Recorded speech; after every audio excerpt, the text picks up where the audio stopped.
তাহলে এটার স্টার্টিং পয়েন্টটা কোথায়, বিতর্কের স্টার্টিং পয়েন্টটা কোথায়? যে বিষয়টা মানুষকে অবাক করে সেটা হচ্ছে এই রয়্যাল এশিয়াটিক সোসাইটি একটা ইসলামিক বই তারা ইংলিশে ট্রান্সলেট করে ফ্রিতে ডিস্ট্রিবিউট করেছিল। ব্যাপারটা যদি এভাবে চিন্তা করেন, ইনফ্যাক্ট আমরা কোনো খ্রিস্টান বই, খ্রিস্টান ধর্মীয় বই যদি আমরা তাও আবার distribute ক্রিডের করি, উপরে, ঠিক আছে, আকীদার উপর যদি হয় আমরা যদি আমরা ডিস্ট্রিবিউট করি, হাউ ইট সাউন্ডস।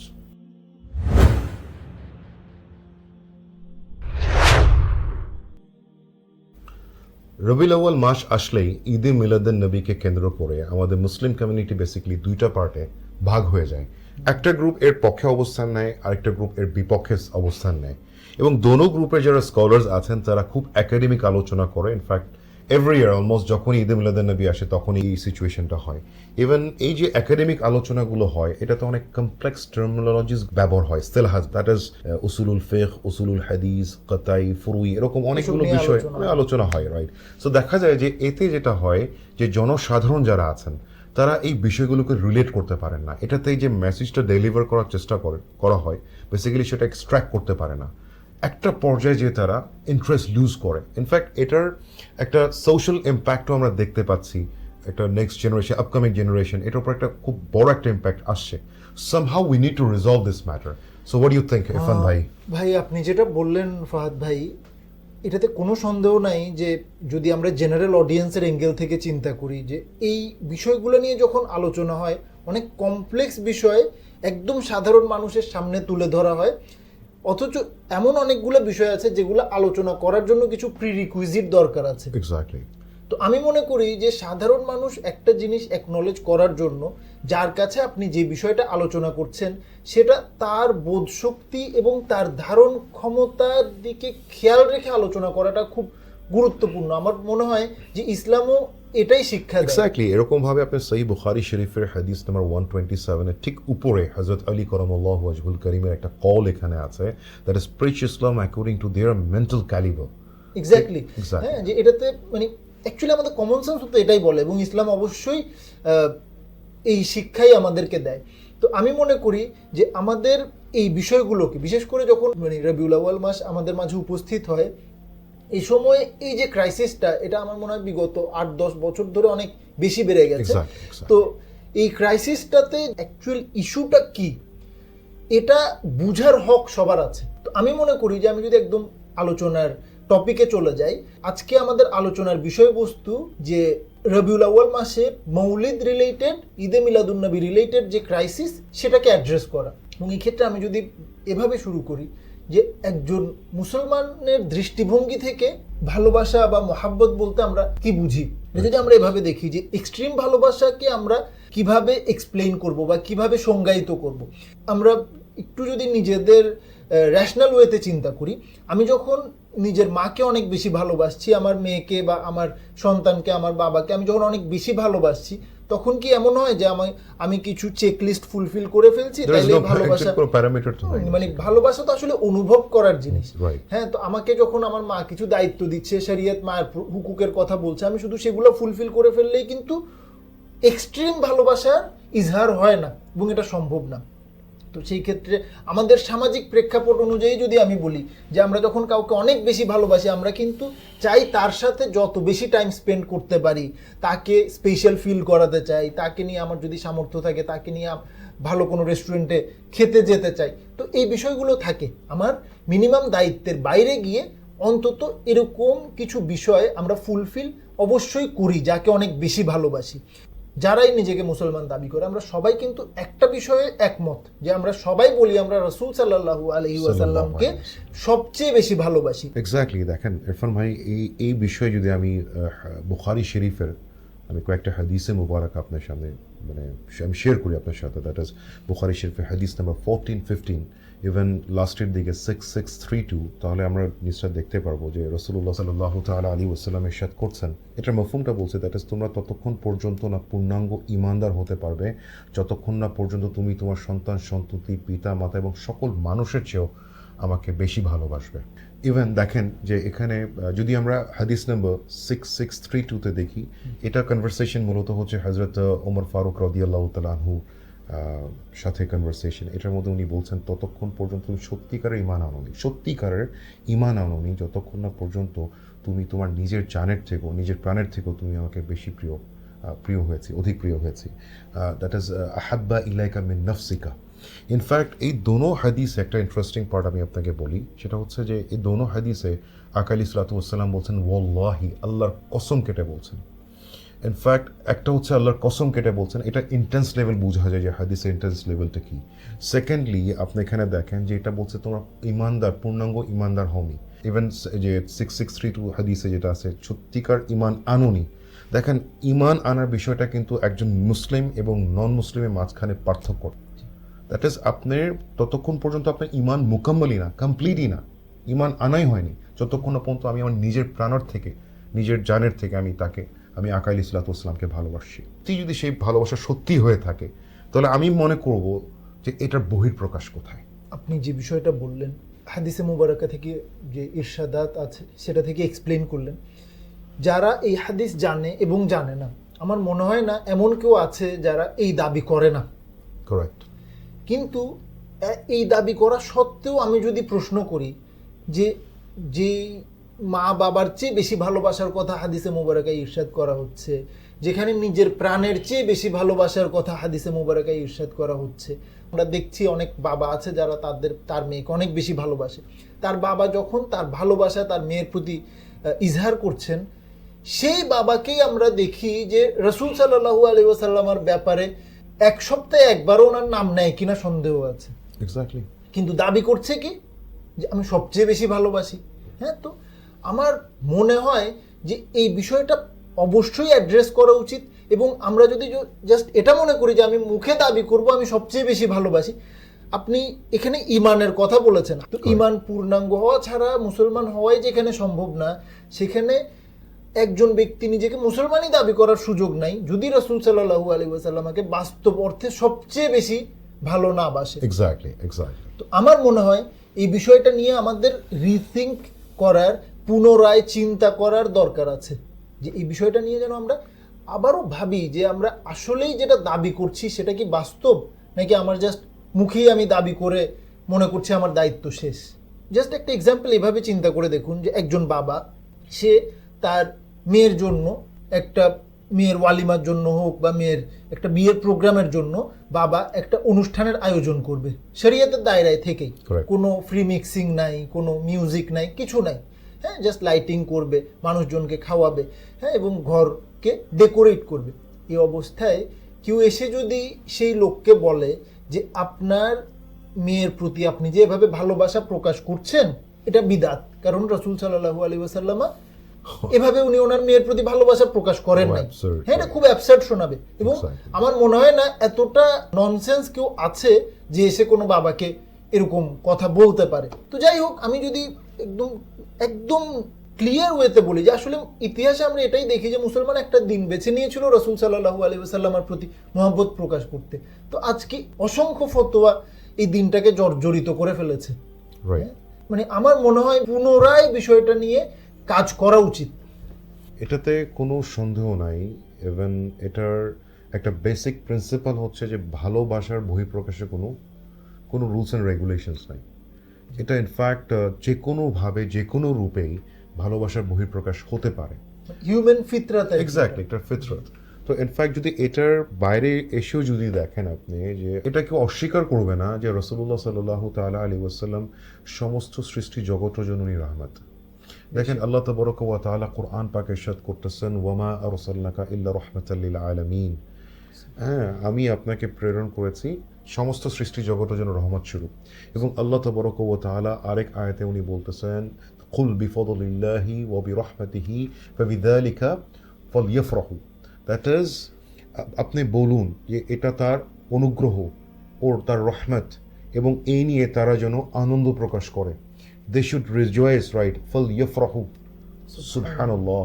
তো আল্লাহ তাআলা স্পষ্টভাবে বলে দিচ্ছেন যে তার রহমত প্রাপ্তিতে আমরা যেন আনন্দ প্রকাশ করি।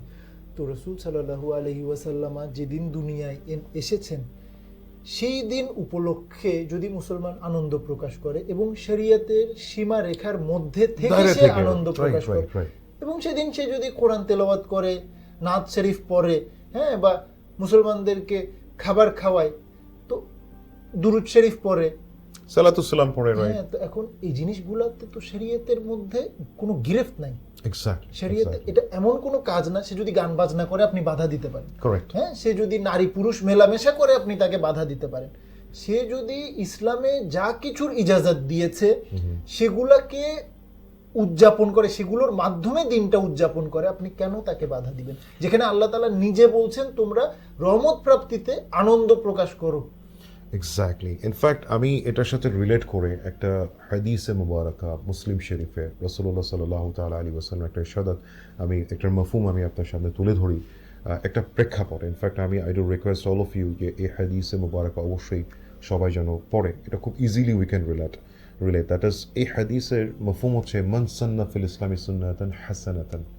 রাসূলুল্লাহ সাল্লাল্লাহু তাআলা আলাইহি ওয়াসাল্লাম বলছেন যে কেউ যদি ইসলামে নতুন কোনো দ্যাট ইজ উত্তম কোনো প্রথা প্রবর্তন করে, ইয়ানি to establishing a new practice or you can say that is a new tradition, তাহলে সেই প্রবর্তনকারী এর সওয়াবটুকু পাবে এবং পরবর্তীতে যেটা পালন করবে যারা, তারাও সেই সওয়াবটুকু পাবে। এটা খুব ইন্টারেস্টিং একটা পয়েন্ট আপনি বলেছেন, কারণ আপনি এটা বলাতে আমার মাথায় এসছে যে অ্যাকচুয়ালি এটা নিয়ে কিন্তু ফিতনা ছড়ানো হয় যে রাসূল সাল্লাল্লাহু আলাইহি ওয়াসাল্লামের যুগে তো মিলাদুন্নবী ছিল না। এক্স্যাক্টলি। ইনফ্যাক্ট আমি বলি হাদিসের পরের পার্টটাও ইভেন রিলেভেন্ট। দ্যাট ইজ, এরপরে উনি বলছেন দ্যাট ইজ ওয়ামান সান্না ফিল ইসলামি সুন্নাতান সাইয়্যাতান। এখানে দেখেন বলছেন যে যদি কেউ ইসলামে কোনো কুপ্রথা প্রবর্তন করে, ঠিক আছে, তো সেটার সে গুনাহ, সেটা যে প্রবর্তনকারী সে পাবে, পরবর্তীতে যে এটা দ্যাট ইজ ওই মানে দ্যাট ইজ ওই খারাপ কাজ, অসৎ কাজটা যে সে কন্টিনিউ করবে, সে ওইটার গুনাহটা সে পাবে। ক্রিস্টাল ক্লিয়ার করে দিচ্ছে না ভাই। দেখেন এখানে আপনি আমি স্পেশালি এটা ইরফান ভাই আমি বলি এখানে যে সান্না লাভস, হ্যাঁ, আমি এটা স্পেসিফাই করতে আছে, দেখেন এটা আরো ইজি হবে টু রিলেট। সান্না শব্দের অর্থ আপনি যে কোনো ডিকশনারিতে আপনি গুগল করে দেখেন, আপনি যে কোনো অ্যারাবিক ডিকশনারিতে আপনি দেখেন, এটার অর্থ হচ্ছে টু স্টাবলিশ আ নিউ প্র্যাকটিস, নতুন কোনো প্রথা প্রবর্তন করা, চালু করা। এটার সিনোনিমস অথবা আপনি বলে প্রতিশব্দ হচ্ছে বিদআত। এটার অর্থ এটা যেটা যে কাজটা আগে এক্সিস্ট করতো না। তাহলে এখন এই যে আপনি বলেন যে আপনি যেটা বললেন যে কুপ্রথা, কুপ্রথার জন্য গুনাহ হবে এবং ভালো প্রথা যদি প্রবর্তন করে সেটার জন্য সওয়াব পাবে। রাসূল সাল্লাল্লাহু আলাইহি ওয়াসাল্লাম আমাদের এখানে খুব স্পষ্টভাবে উনি এফেক্টটা দিয়ে দিয়েছেন। তাইলে ঈদে মিলাদুন্নবীকে কি কেউ কুপ্রথা বলতে পারে? মানে কোনো ওয়ে তো নাই, রাইট? ডেফিনেটলি। ইভেন আমি বলবো যে এটার একটা প্র্যাকটিক্যাল এক্সাম্পল আমি আপনাকে দেই। সহিহ বুখারী শরীফের হাদিস নাম্বার 2010, সাইয়্যিদুনা আমিরুল মুমিনিন ফারুক আজম উমর ফারুক আজম রাদিয়াল্লাহু তাআলা আনহুর একটা হাদিস আমি শেয়ার করি। একটা আমাদের আমরা অবশ্যই এটা আমরা জানি যে রাসূলুল্লাহ সাল্লাল্লাহু তাআলা আলাইহি ওয়াসাল্লামের জামানায় তারাবি নামাজ এটা একাকী পড়া হতো, এটা জামাতে আদায় হতো না। এই এই এই এই যে প্রথা অথবা এটার যে সিস্টেম সেটা চালু হয়েছে মূলত সাইয়্যিদুনা উমর ফারুক রাদিয়াল্লাহু তাআলার জামানা থেকে। তো he started this thing, this practice you can say, right? Exactly. So এই প্র্যাকটিস যখন উনি চালু করেন, তারপর দেখে উনি কি বলতেছেন, নি'মাল বিদাতু হাদিহি, দ্যাট ইজ কতই না চমৎকার বিদাত এটি, what an excellent bid'ah is this. তো ফারুক আজম বলছেন exactly. So what does it mean? তো এখানে তো ব্যাপারটা অ্যাবসলিউটলি ক্লিয়ার হয়ে যাচ্ছে না বিষয়টা। মানে উনি একটা বিদআতকে ভালো বিদআত বলছেন। এক্স্যাক্টলি। আপনি চেক করেন জাস্ট বুখারী শরীফে স্পষ্ট হবে হোয়াট অ্যান এক্সেলেন্ট বিদআত ইজ তো যদি তারাবির জামাত ভালো বিদআত হয়, তাহলে রাসূল সাল্লাল্লাহু আলাইহি ওয়াসাল্লামের জন্ম উপলক্ষে কেউ যদি খুশি উদযাপন করে, সেটা খারাপ বিদআত কিভাবে হতে পারে? এক্স্যাক্টলি। ইভেন আপনি যে সান্না, আমি যে বললাম মান সান্না ফিল ইসলামি সুন্নাতান হাসানাতান, এটার উইজডম আপনি দেখেন, it has got like a very fast wisdom. এটা খুব ক্লিয়ার হয়ে যায় আমার মনে হয় যে কোনো কাজে যদি শরীয়ত বিরোধী কোনো উপকরণ না থাকে, কারণ যেভাবে আপনি এক্সপ্লেইন করলেন আমার মনে হয় যে একদম দিনের আলোর মতো স্পষ্ট হয়ে গেছে বিষয়টা, যে কোনো কাজে যদি শরীয়ত বিরোধী কোনো উপকরণ না থাকে এবং সেটা যদি মানুষের ঈমানকে তীব্র করতে হেল্প করে বা মুসলিমদেরকে ইউনাইটেড হতে হেল্প করে বা ইসলামের যেটা মাসলাহা বা ইসলামের কল্যাণের জন্য বা মুসলমানদের কল্যাণের ক্ষেত্রে যেটা কাজে আসে, এরকম যে কোনো কাজই ভালো বিদআতের মধ্যেই পড়বে। কারণ একটা জায়গা আমি এখানে মেনশন অবশ্যই করতে চাই যে আজকাল আমরা দেখি যে মাদ্রাসায় প্রতিষ্ঠা বার্ষিকী পালন করা হচ্ছে, ফাউন্ডেশন ডে, রাইট? হ্যাঁ, তারপর খাতমে বুখারীর আয়োজন করা হচ্ছে। তো এরকম অনেকগুলা বিষয় আমাদের সমাজে বহুল প্রচলিত হয়ে গেছে, কিন্তু এগুলাতে কেউ ইখতিলাফ করে না। এগুলোর ব্যাপারে কাউকে আমরা আপত্তি করতে দেখি না, কিন্তু যখন রাসূল সাল্লাল্লাহু আলাইহি অথচ ওয়াসাল্লাম এই জিনিসগুলো কিন্তু আকাইল ইসলাতাম অথবা সাহাবা রাদিয়াল্লাহু তাআলা আনহুম আজমাইন তাদের জামানায় কিন্তু ছিল না। এক্স্যাক্টলি, এটা আমার মনে হয় না কেউ মনে করে এটা রাসূল সাল্লাল্লাহু আলাইহি ওয়াসাল্লামের যুগে ছিল। ইনফ্যাক্ট ইরফান ভাই, আমি ইন্টারেস্টিং এটাকে একটু আমি আগে বলি, এরকম অসংখ্য হাদিস আপনি পাবেন ইনশাআল্লাহ আজিজ। আমরা ফিউচারে এটা নিয়ে ডিটেইল আমরা আলোচনা আসবো, একাডেমিক আলোচনা আসবো, সো দ্যাট মানুষজন খুব ইজি ওয়েতে এটা রিলেট করতে পারে, কারণ এটার সাথে সম্পৃক্ত অনেকগুলো বিষয় দিয়ে আছে। জাস্ট এইটার রিলেটেড আমি একটা কথা বলি যে রাসূলুল্লাহ সাল্লাল্লাহু তাআলা আলাইহি ওয়াসাল্লাম এর খুব স্পষ্ট হাদিসে মুবারাকা আছে যে মসজিদ যে আছে, আমরা যে মসজিদে যে আমরা বিভিন্ন কারুকার্যমণ্ডিত যে করি আমরা বেসিক্যালি দ্যাট ইজ ডেকোরেট করি, মার্বেল পাথর লাগাই, স্পষ্টভাবে মানা করার বড় কথা আছে। এবং উনি এভাবে বলছেন দ্যাট ইজ তোমরা মসজিদকে কারুকার্যমণ্ডিত করো না, যদি করো তাহলে তোমাদের একটা মফহুম হচ্ছে এরকম দ্যাট ইজ তোমাদের ধ্বংস অনিবার্য। আল্লাহ। অথচ দেখেন যে আজকে কোন মসজিদগুলো, একটা আমাকে মসজিদ দেখেন গ্লোবালি, ইনফ্যাক্ট বাংলাদেশ সাথে গ্লোবালি আপনি দেখেন কোন মসজিদকে সাজানো হচ্ছে না, মার্বেল পাথর দিয়ে সাজানো হচ্ছে, গম্বুজ বানানো হচ্ছে, গম্বুজ মেহরাব এগুলো তো ছিল না। এখানে আপনি দেখেন যে এখানে যতগুলো মসজিদ আপনি দেখেন, ম্যাক্সিমাম মেজরিটি মসজিদগুলো যে সেখানে ডেকোরেট করা হচ্ছে, ইনফ্যাক্ট মানে হাইলি পেইড আর্কিটেকচার দিয়ে পে করে এগুলো ডেকোরেট করা হচ্ছে, ইন্টেরিয়র করা হচ্ছে। অথচ রাসূলুল্লাহ সাল্লাল্লাহু তাআলা আলাইহি ওয়াসাল্লাম ওনার জামানায় না থাকা সত্ত্বেও, উনি তো সরাসরি মানা করেছেন। এক্স্যাক্টলি, উনি মানা করা সত্ত্বেও কি আজ এগুলো হচ্ছে না? ইনফ্যাক্ট যারা মিলাদুন নবী বিপক্ষে যারা অবস্থান নেয়, যারা বিদআত বলেন, তাদের মসজিদগুলোকে আর সাজানো হচ্ছে না। হচ্ছে, আমার তো মনে হয় তাদের মসজিদ আরো বেশি সুন্দর। এক্স্যাক্টলি, আপনি মার্বেল পাথর লাগানো, তো এটা আপনি কিভাবে দেখবেন? এটা ডাবল স্ট্যান্ডার্ড না? আমরা কি আসলে এই বিষয়টাতে ইনসাফ বোধহয় আমরা করতে পারছি না, কোনোভাবে আমরা ইনসাফ করতে পারছি না। তো এটাকে যদি আমি ক্ল্যারিফাই করতে যেভাবে, যে এখানে যেসব বিষয়গুলো ইসলামের ফান্ডামেন্টাল যে কনসেপ্টসগুলো আছে, উসুলি যে বিষয় আছে, যদি সেটার সাথে কন্ট্রাডিক্ট না করে এবং সেটা যদি ফুরুই বিষয়ে থাকে, তাহলে সেক্ষেত্রে এটা একটা কনসিডারেবল সিচুয়েশনে, এটা মানে উর্ফ অনুযায়ী, সমাজের কালচার অনুযায়ী। এক্স্যাক্টলি মসজিদ তো আসলে ইসলামের মার্কাজ বলতে পারেন আপনি। একটা সোসাইটিতে কেউ যখন বাইরে থেকে আসে, ওই অঞ্চলে মসজিদ দেখে সে জাজ করে ওখানে মুসলমানদের অবস্থা কিরকম। তো এটা ফুরুই বিষয়ে বিধায় এটা কোনো যদি ফান্ডামেন্টাল অ্যাসপেক্টের সাথে যদি এটা কোনো কন্ট্রাডিক্ট করতো, সো ইন দ্যাট কেস এটা ইস্যু ছিল। বাট এটা যুগ অনুযায়ী, সংস্কৃতি অনুযায়ী, এটা পরিস্থিতি অনুযায়ী এটা গড়ে ওঠে। এরকম ভাবে ঈদে মিলাদুন নবীও কেউ ফান্ডামেন্টাল ইস্যুর সাথে কন্ট্রাডিক্ট বলার কোনো সুযোগ নেই। এখানে ভালোবাসার বহিঃপ্রকাশের কথা চলে আসতেছে। তো এই বিষয়গুলো সাহাবায়ে কিরামের যুগে না থাকা সত্ত্বেও, রাসূল সাল্লাল্লাহু আলাইহি ওয়াসাল্লামের যুগে না থাকা সত্ত্বেও, অনেকগুলোকে রাসূল সাল্লাল্লাহু আলাইহি ওয়াসাল্লাম সরাসরি মানা করা সত্ত্বেও এখন এগুলো নিয়ে কোনো বিতর্ক নাই। এগুলো সবাই পালন করে, সবাই এগ্রি করে যে এগুলো জায়েজ। কিন্তু যখন রাসূল সাল্লাল্লাহু আলাইহি ওয়াসাল্লামের জন্মদিন উদযাপনের বিষয়টা চলে আসে, তখন কেন এত বিতর্ক সৃষ্টি হয়? ডাবল স্ট্যান্ডার্ড, অবশ্যই ডাবল স্ট্যান্ডার্ড। আপনার রাসূল সাল্লাল্লাহু আলাইহি ওয়াসাল্লাম নিজে তো ওনার জন্মদিন পালন করেছেন। দেখেন ইরফান ভাই, বিষয়টা হচ্ছে যে রাসূলুল্লাহ সাল্লাল্লাহু তাআলা আলাইহি ওয়াসাল্লামকে জিজ্ঞাসা করা হয়েছিল, মুসলিম শরীফে হাদিস, রাইট, যে আপনি প্রতি সোমবার দিন কেন রোজা রাখেন? এর জবাবে উনি বলেন, যালিকা ইয়াউমুন উলিদতু ফি, আমি এই দিন জন্মগ্রহণ করেছি। সুবহানাল্লাহ। মানে ধারাবাহিকভাবে রাসূল সাল্লাল্লাহু আলাইহি ওয়াসাল্লাম প্রতি সপ্তাহে তিনি তার যেহেতু তিনি সোমবার জন্মগ্রহণ করেছেন, এই জন্য তিনি প্রতি সপ্তাহে রোজা রাখছেন। বিষয়টা কিন্তু এটাই যে তিনি তার জন্মদিনই পালন করছেন। রিজন কিন্তু এটাই। এখন আমরা সাপ্তাহিকভাবে না করে যদি বার্ষিকভাবে পালন করি, এবং তিনি রোজা রেখেছেন, আমরাও রোজা রাখলাম, পাশাপাশি আমি যেভাবেই পালন করি। আর আমরা তো আগেই আলোচনা করেছি যে আল্লাহ তাআলা বলছেন আমরা যেন আনন্দ প্রকাশ করি তার রহমত প্রাপ্তিতে। এটা বিভিন্ন ওয়ে আছে, মানে শরীয়তে দায়রা থেকে বিভিন্ন ওয়ে আছে। তাহলে এখানে বাধাটা আসলে কোথায়? আমার মনে হয় না যে এখানে আসলে প্রকৃত অর্থে কোনো বাধা আছে, রাদার এটার পিছনে অন্য কোনো রিজন আছে, যে এই একটা একটা জায়গাকে কেন টার্গেট করা হয়েছে, এই জায়গাটা আমাদের অ্যাড্রেস করা উচিত যে কেন এই জায়গাটাকে চেরি পিকিং করা হলো। এক্স্যাক্টলি।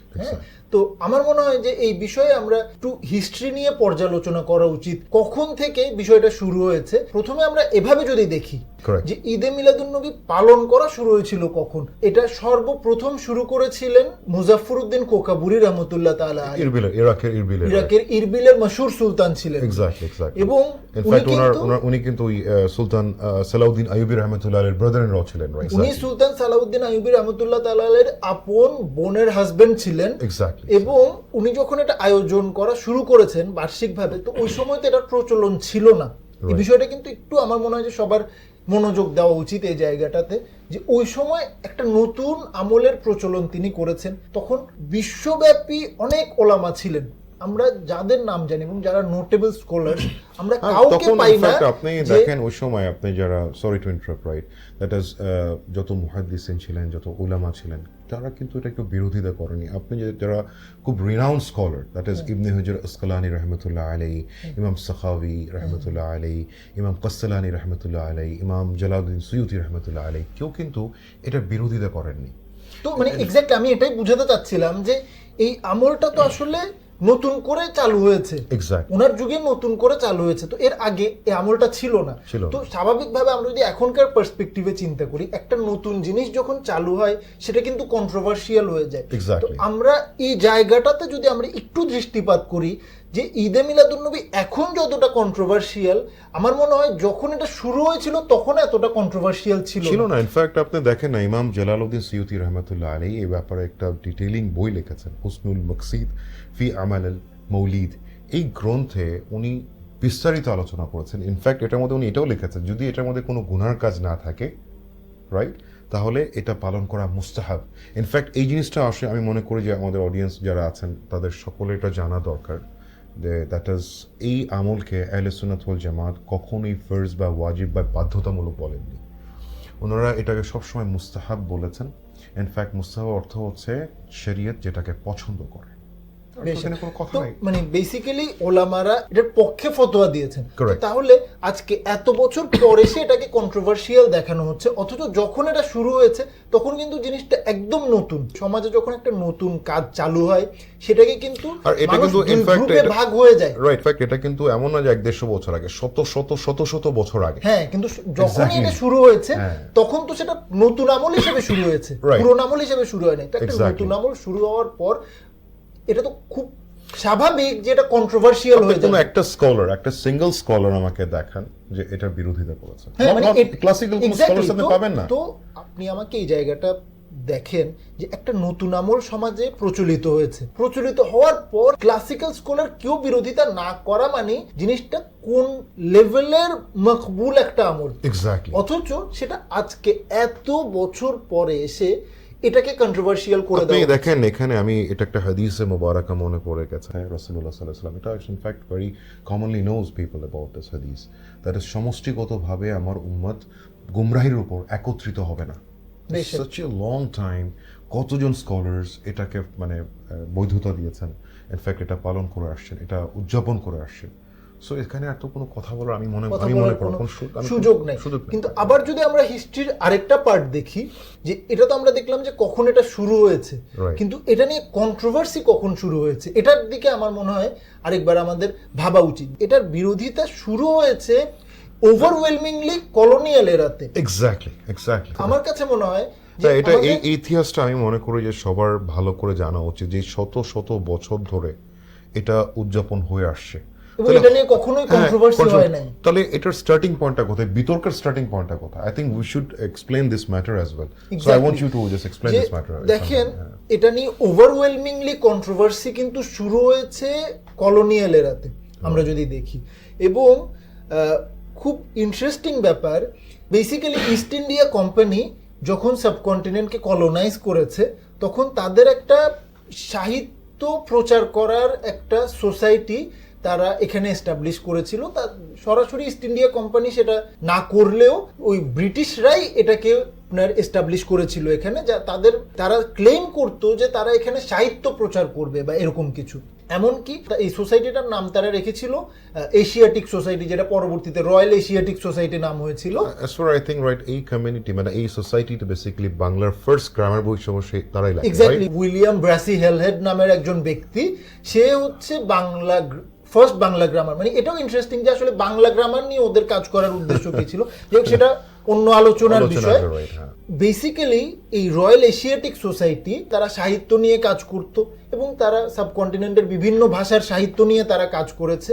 ইন্টারেস্টিংলি একটা ইসলামিক বই এই রয়্যাল এশিয়াটিক সোসাইটি, তারা তো অন্যান্য টপিকে কাজ করেছে, সেটা মানলাম, যে কোনো কারণে করেছে, কিন্তু যে বিষয়টা মানুষকে অবাক করে সেটা হচ্ছে এই রয়্যাল এশিয়াটিক সোসাইটি একটা ইসলামিক বই তারা ইংলিশে ট্রান্সলেট করে ফ্রিতে ডিস্ট্রিবিউট করেছিল। জিনিসটা কিন্তু একটু অবাক করে আমাদের সবাইকে যে রয়্যাল এশিয়াটিক সোসাইটি কেন ইসলামিক বই ট্রান্সলেট করে ডিস্ট্রিবিউট করবে। এবং আমি যদি বইটার নাম বলি, ইসমাইল দেহলভি নামক একজন ব্যক্তির লেখা কুখ্যাত গ্রন্থ তাকভিয়াতুল ঈমান। হ্যাঁ, তো এটা কিন্তু আকীদার বই। মানে জিনিসটা কি অবাক করে না? এক্স্যাক্টলি, আপনি দেখেন, যদি ঠিক আছে, এটার বিষয়ে আমি একটু বলবো। দ্যাট ইজ একটা খ্রিশ্চান কমিউনিটি, তারা মুসলিম বুক তারা পাবলিশ করতেছে এবং ফ্রি ডিস্ট্রিবিউট করতেছে। ব্যাপারটা যদি এভাবে চিন্তা করেন যে একজন, আমরা মনে করেন আমরা মুসলিম কমিউনিটি থেকে মনে করেন আমরা বুক পাবলিশার্স, ইনফ্যাক্ট আমরা কোনো খ্রিশ্চান বই, খ্রিস্টান ধর্মীয় বই যদি আমরা ক্রিডের উপরে, ঠিক আছে, আকীদার উপরে যদি আমরা ডিস্ট্রিবিউট করি, হাউ ইট সাউন্ডস, মানে এটা খুব মানে অদ্ভুত একটা বিষয়। আমি যেটা বিশ্বাস করি না, আমি সেটা কেন আপনি যে কুখ্যাত বইটার যে নামটা বলছেন আপনি, এই বইয়ের ব্যাপারে আমি একটু বলি। দ্যাট ইজ মৌলভী আশরাফ আলী থানভী, তার আরওয়ায়ে সালাসা একটা বই আছে। সে বইয়ের মধ্যে এই বইটার ব্যাপারে লিখেছে, এই বইটার ব্যাপারে একটা হিকায়েতে লিখেছে যে এই বইটা আপনার ইসলাম কমিউনিটিতে মুসলমানদের মধ্যে দ্বন্দ্ব সৃষ্টি করবে, এক্স্যাক্টলি শোরিশ করবে, এক্স্যাক্টলি।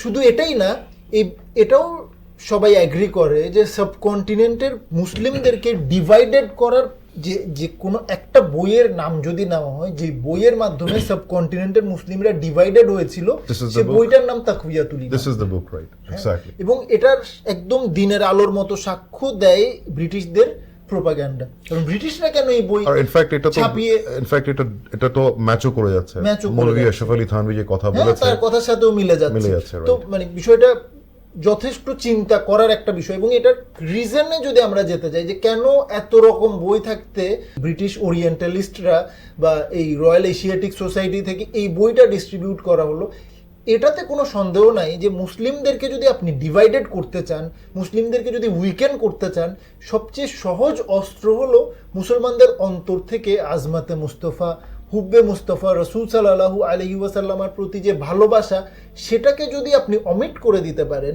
সেটাকে যদি আপনি কমিয়ে ফেলতে পারেন কোনোভাবে, তাহলে আপনার জন্য কিন্তু কাজ খুব সহজ হয়ে যাবে। এই জিনিসটাই হয়েছে।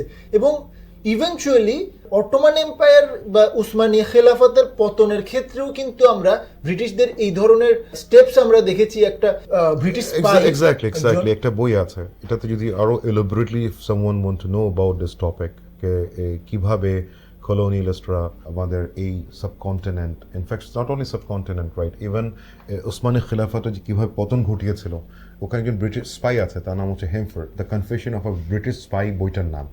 এটা পড়লে আরো এলাবোরেটলি জানতে পারবে যে আসলে তাদের টাইরানি প্রপোগেশনগুলো কি ছিল। Right, so I think everyone should buy this book or just get PDF পাওয়া যায়, হাকিকত কি যে একজন ব্রিটিশ স্পাই সে তার কনফেশন একটা বইয়ের মধ্যে লিখেছে, অর্থাৎ ডায়েরির মধ্যে লিখেছে, টার্কি থেকে সেটা হাকিকত কিতাব বেসিক্যালি তারা সাবকন্টিনেন্টে যেসব প্রোপাগেশন চালিয়েছে, সাবকন্টিনেন্টে তারা যেভাবে তাদের শোষণ এস্টাবলিশ করার জন্য যেসব পলিসি নিয়েছে, একই পলিসি তারা অন্যান্য জায়গাতেও নিয়েছে। তো তাদের মেইন ওয়েটা একই ছিল। বেসিক্যালি ব্রিটিশরা জানতো যে যদি এই উম্মাদকে উইকেন্ড করতে হয়, যদি মুসলমানদেরকে ডিভাইডেড করতে হয়, তাদের ডিভাইড এন্ড রুল পলিসির মূল কনসেপ্ট এটাই ছিল উম্মতের মন থেকে আজমাতে মুস্তফা বের করে নেওয়া। এবং যদি এটাকে আমরা এভাবে তাসবিহ দিই বা এভাবে আমরা চিন্তা করি যে উম্মতে মুসলিমা থেকে যদি আজমাতে মুস্তফা আপনি বের করে নেন, এই উম্মত একটা রূহবিহীন দেহে পরিণত হবে। হ্যাঁ, তো এটাতে কোনো সন্দেহ নাই।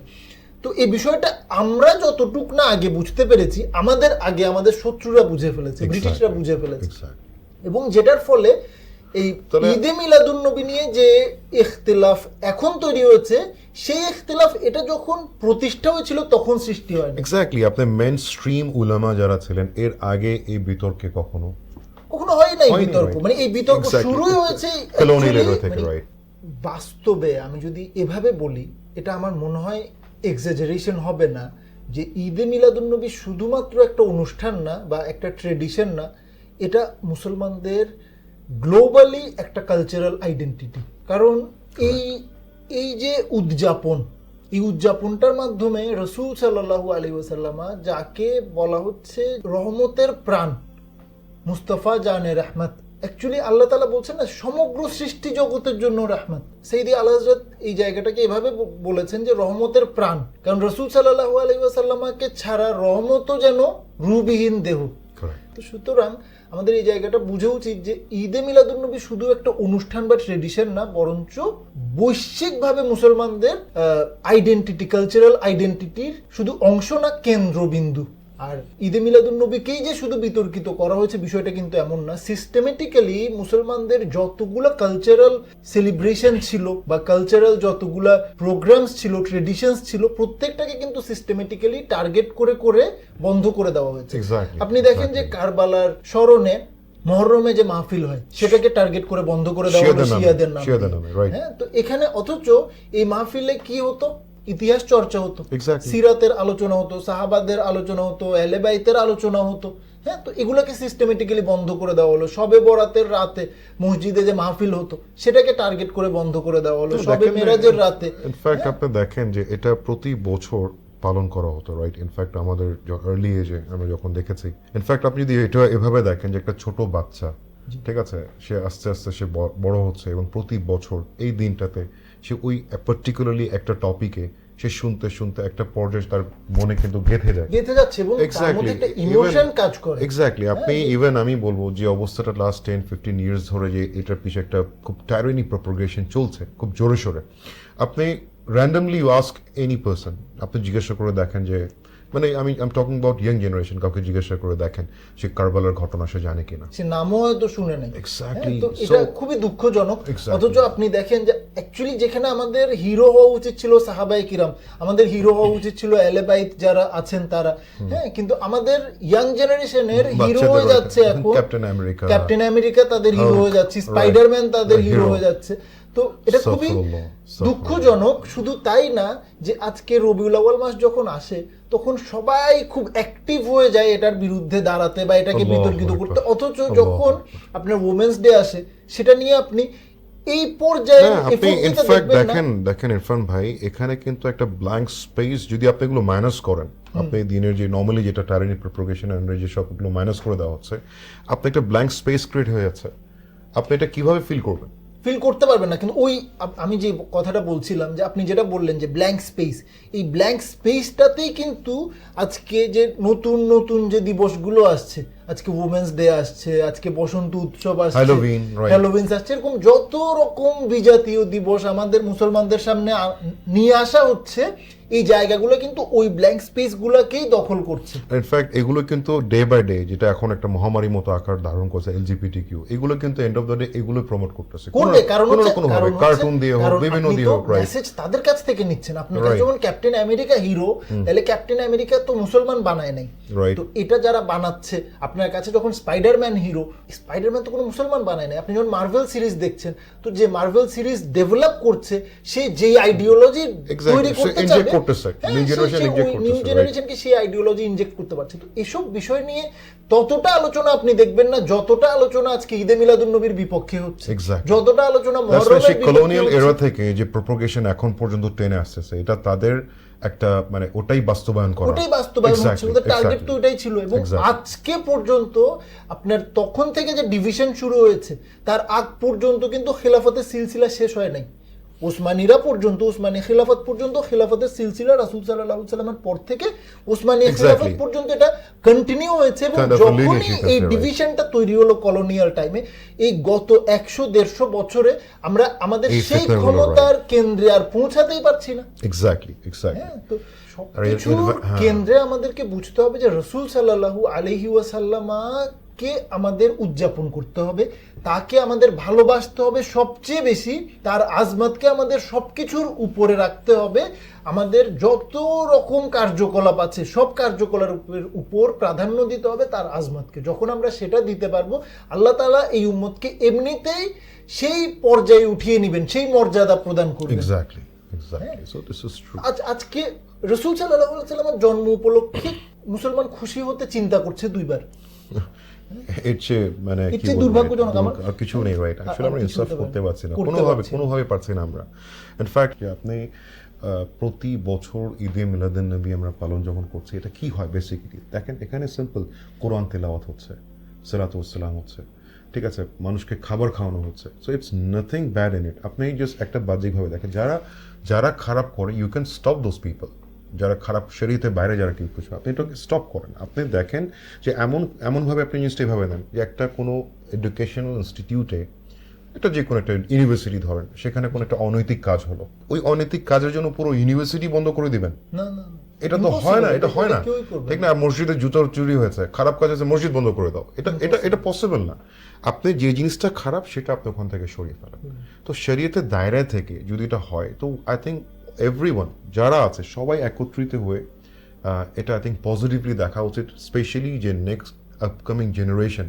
তা এখন তো একটা আমরা ইভেন এরকমভাবে আমরা হাদিসে মুবারাকা শুনেছি যে একটা জামানা এরকম আসবে যে আমার বাপ দাদা কেউ হয়তো বা নামাজ পড়তো, তো এভাবে যদি চলতে থাকে সেই দিন হয়তো খুব একটা বেশি দূরে নাই। তো আল্লাহ তাবারক ওয়া তাআলা আমাদের এই ফিতনা, এইসব জিনিস থেকে আমাদেরকে হেফাজত করুক, উম্মতকে ইউনাইটেড করুক, হুব্বে মুস্তাফার বেসিসে ইউনাইটেড। এক্স্যাক্টলি, আমরা যেন খুব সুন্দরভাবে, ঠিক আছে, শরীয়তের দায়রায় থেকে যেন আমরা, ইনফ্যাক্ট আরেকটা বিষয় এখানে আমি এটা I think I should relate with that is, অনেকেই বলে যে এটা অপচয়।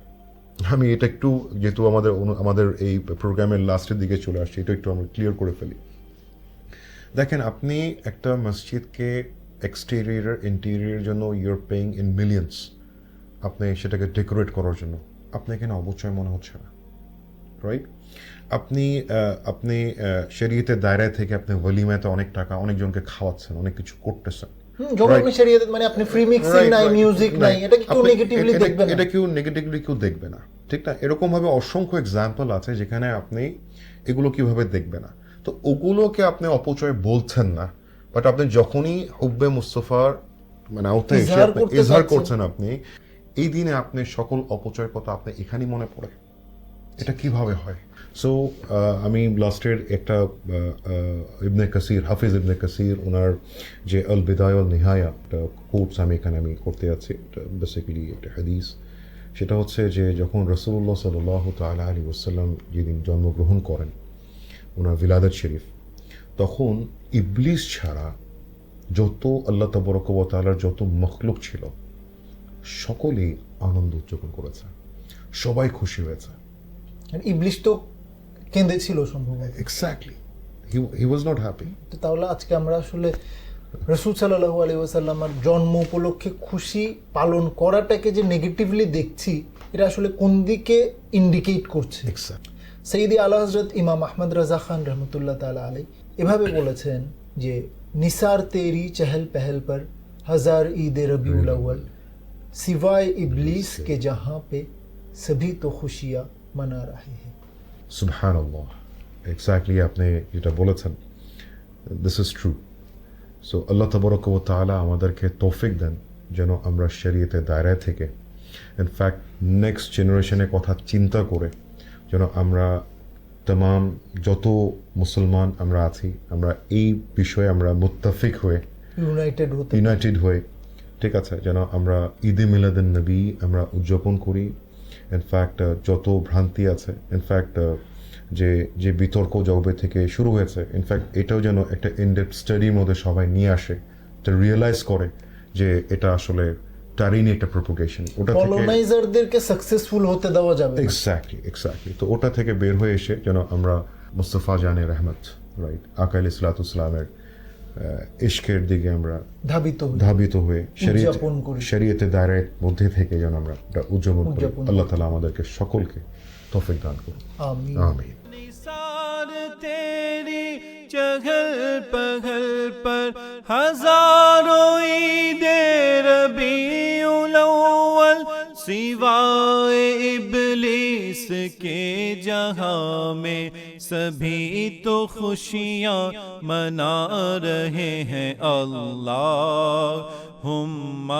सल्ले अला सय्यिदिना मुहम्मद।